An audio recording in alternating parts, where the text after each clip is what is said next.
Okay everybody, this is going to be my version of a free motor mount for Squally Heifer. I got a bunch of Kindorf here, got some all thread rods, washers, some bolts, some nuts. I've already stained the wood. I got some 2 coats of polyurethane, not the best on it. And I've already cut, and my angle iron, I had a 3x3 angle iron. I cut it to a 3x1.5 inches. So, and I already put some paint on it. This was a metallic paint that looks pretty close to the boat. And then if we look up here, I will actually have it so that way it goes right on the edge of the board. And then we'll be able to bolt through that on the back side. And we'll be able to get that up. We're going to mount that up right there on Squally Heifer's tongue, and hopefully that'll work. Let's see how this comes out. So the first thing we're going to have to do is drill 2 1/2-inch holes. These are going to be our main supports that we're going to have in the center of the outboard, and that holds into the post that holds the winch that brings the boat up onto the trailer. So it's going to be very important that we get a nice good 1/2-inch one on that. And then after that, what we're going to do is we're going to drill 2 3/8-inch holes between those. And what's going to happen is these holes are going to be the sandwich material that's going to hold the clamps from the motor, so that way it doesn't slide off the motor bracket sideways and horizontally. So that way, if one of my clamps were to loosen and it was to want to slide off, it's actually going to be between these 2 bolts, and it will not be able to slide off the bracket.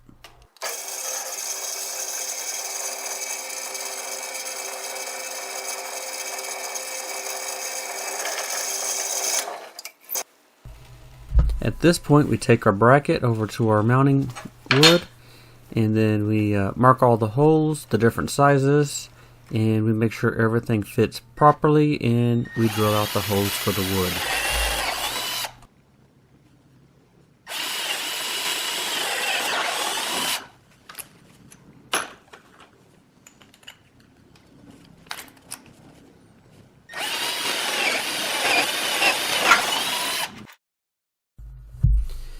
So at this point, since I don't have bolts of actual sizes, I have to get the all thread that I have and cut it all to the size for each bolt going through.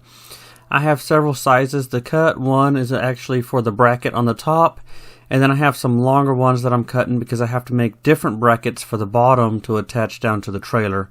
So it's just a repetition of measuring everything out and cutting it up to length.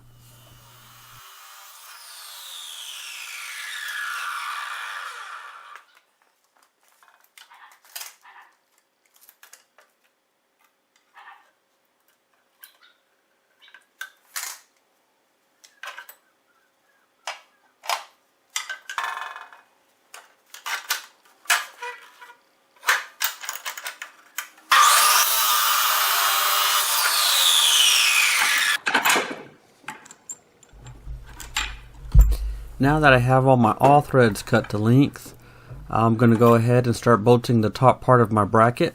And as you can see, I'll have the smaller bolts and the larger bolt that is going to have my support. And now you can actually start seeing how when I put the motor on there, it will not slide off this bracket when I'm trailering it. So it's going to give it an additional support. It's going to be bolted up properly, and without any sliding, it'll help secure it to the trailer.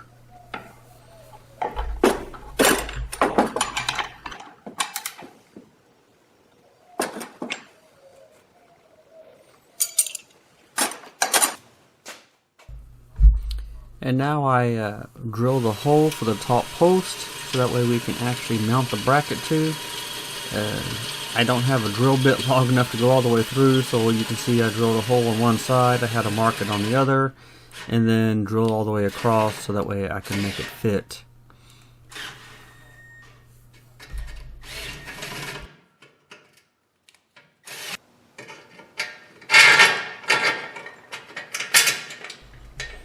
I can finally take my bracket and I can put it up on the top post, so that way I can actually start getting my level for the motor as it's going to sit on the trailer, and then I can get my measurements for the bottom brackets for reinforcement.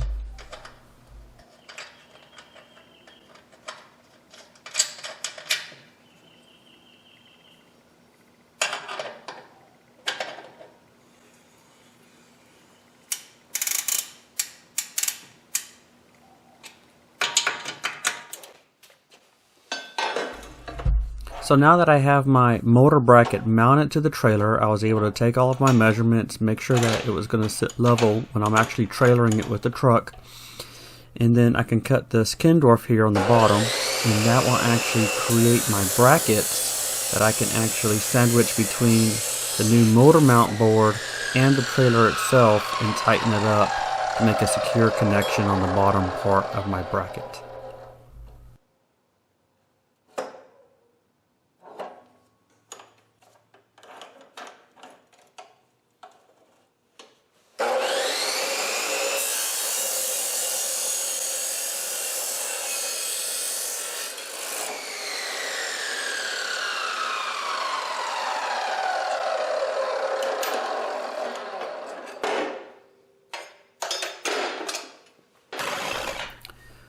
With the brackets made and the top part of the wood actually fastened in the angle that it needs to be, I went ahead and marked the back. I kept it on the trailer and I drilled the holes so that way they would all match exactly where they needed to be to sandwich on the trailer itself.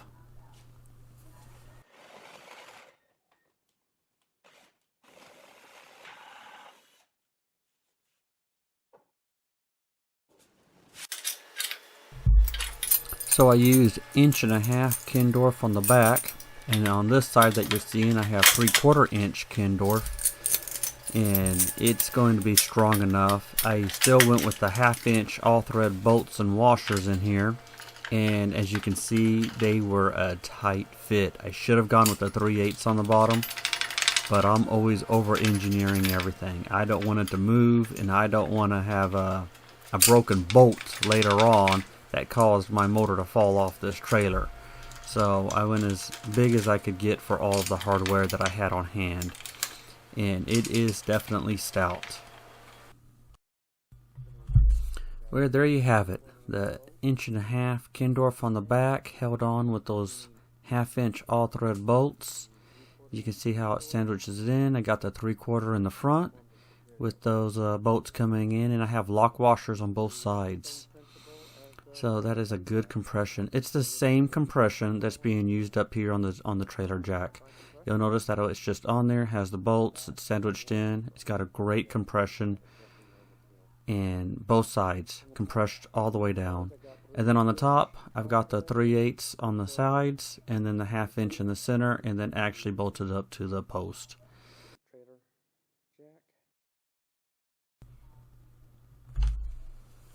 So there you go, guys. It's actually on the trailer.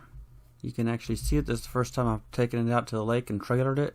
I did put a ratchet strap around the top, just extra security to make sure it didn't move. It didn't move at all. It was stout. I love it. It's actually easier to put it on the trailer and then back onto the boat, and I don't have to flip it sideways. It's a great installation. And if you made it this far, like, subscribe, and more videos to come.